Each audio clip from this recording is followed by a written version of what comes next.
많은 분들께서 척추 주변의 근육이 항상 뻐근하고 뭔가 굳어있는 느낌이다 라고 호소하십니다. 이런 증상은 근육이 과도하게 긴장해서 발생하는 경우가 많긴 합니다. 기립근들은 당연하고 장요근 혹은 요방형근 등이 지속적으로 긴장 상태를 유지하면서 자세를 지지하는 데만 집중하게 되는 건데요. 이렇게 되면 항상 뻐근하고 뻣뻣한 느낌이 있을 수밖에 없습니다. 당연히 허리나 흉추, 회전의 움직임은 제한되게 되고 척추 후관절 등의 유연성이 감소하면서 압박을 받게 되는데요. 그러면서 후관절 주변에 염증들이 생길 수 있습니다. 이런 거를 환자분들은 뻐근하고 답답하고 뭔가 굳어있는 느낌 등으로 해석하시는 거죠. 제가 임상 현장에서 이런 환자분들을 굉장히 많이 보는데 처음에는 왜 이런 증상이 생겼는지 잘 모르시는 분들이 많습니다. 이게 침치료나 주사치료 등을 받으면 그때는 괜찮아지거든요. 근데 계속해서 반복됩니다. 이런 분들은 공통점이 하나 있는데요. 대부분 누워서 호흡 패턴을 분석해보면 정상 호흡 패턴이 다 깨지신 분입니다. 당연히 코어 근육의 기능 저하들이 굉장히 많이 발생이 돼 있어요. 이런 증상이 있는 분들이 검색을 통해서 후관절 증후군, 요방형근 과긴장 혹은 근막 통증 증후군 등등 이런 진단명을 많이 검색해 오십니다. 그래서 그 관련된 근육을 치료하면 좋아지냐? 아까 말씀드렸다시피 당장에는 조금 풀리는 느낌이 있을 수도 있지만 오히려 더 뻣뻣하게 굳거나 더 불편해졌다 라고 하시는 분들도 적지 않습니다. 일단 이렇게 척추 주변의 근육들이 굳어지는 이유를 알려면 횡격막의 역할을 먼저 알아야 됩니다. 우리가 숨을 쉴 때 가장 중요한 근육이 횡격막입니다. 횡격막은 단순히 호흡만 하는 게 아니라 체간,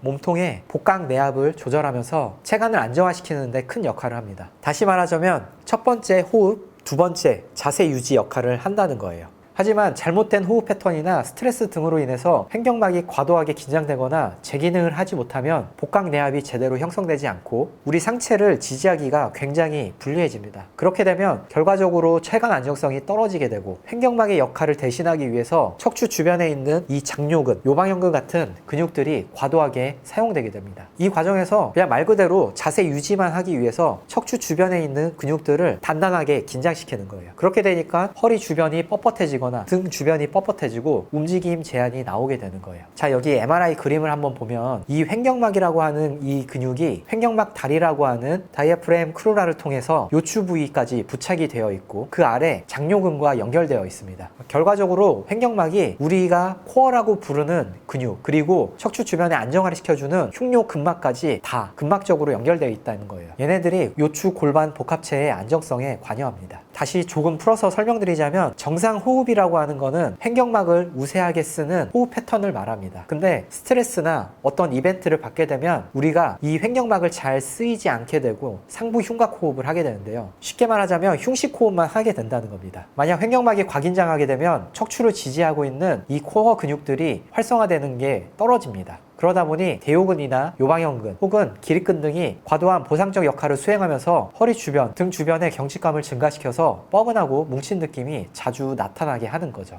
결과적으로 정상 호흡 패턴이 깨지게 되면서 체간 안정성이 깨지고 천장관절도 불안해지고 고관절 안정성까지 한꺼번에 망가지게 됩니다. 아까 말씀드렸다시피 횡격막이 제 역할을 못하게 되면 우리 몸통에 있는 복강 내압이 감소하게 되고 이 복강 내압의 감소는 복행근이나 다혈근 등의 로컬 코어까지 같이 비활성화를 시키기 때문에 안정성이 계속 떨어진다는 거예요. 우리가 이 복강 내압이 없게 되면 몸통을 지지할 수 없다 보니까 자꾸 구부정하게 되거든요. 그러면 어떻게 하죠? 자꾸 이렇게 뻣뻣하게 세우려고 하잖아요. 근데 이렇게 뻣뻣하게 세우는 행동은 불안정하기 때문에 그 척추 주변의 근육들을 더 과긴장 시킨다는 겁니다. 이게 흔히 잘 알고 계시는 일자목이나 일자등, 일자 허리 다 같은 원인이라고 보시면 돼요. 만약에 여러분께서 등이나 허리 쪽이 항상 뻐근하고 뻣뻣하면서 움직임이 제한되고 불편한 느낌이 계속 든다면 단순히 척추의 문제로만 보시면 절대 안 돼요. 근육 자체의 문제가 아니라 호흡하고 코어 안정성에 문제가 생겼다라는 정도는 어느 정도 짐작을 해주시는 게 제일 좋습니다. 이건 역시 디스크가 터지거나 망가져서 나오는 기질적인 문제가 아닙니다. 기능적인 문제예요. 그렇기 때문에 영상 검사를 찍어보면 등이 많이 굽었다 혹은 일자 등이다, 일자 허리다 이런 척추의 모양만 진단을 내려주시거든요. 이런 분들은 호흡 패턴을 분석하면 거의 99% 비정상 호흡 패턴이 나오십니다. 어느 정도 기준에서 살짝 벗어나신 분들은 그냥 뛰거나 웨이트만 하셔도 증상들이 많이 개선이 되시거든요. 근데 기준에서 아주 떨어지신 분들은 오히려 웨이트나 가벼운 운동 이런 거를 하면 증상이 더 후퇴되는 경우도 굉장히 많이 봅니다. 그런 경우는 운동을 수행할 수 있는 능력이 매우 떨어져 있다라고 보시고 그런 분들이 할 수 있는 운동 부하를 적절하게 설정해 줘야 됩니다. 후관절 증후군, 요방형근, 곽인장,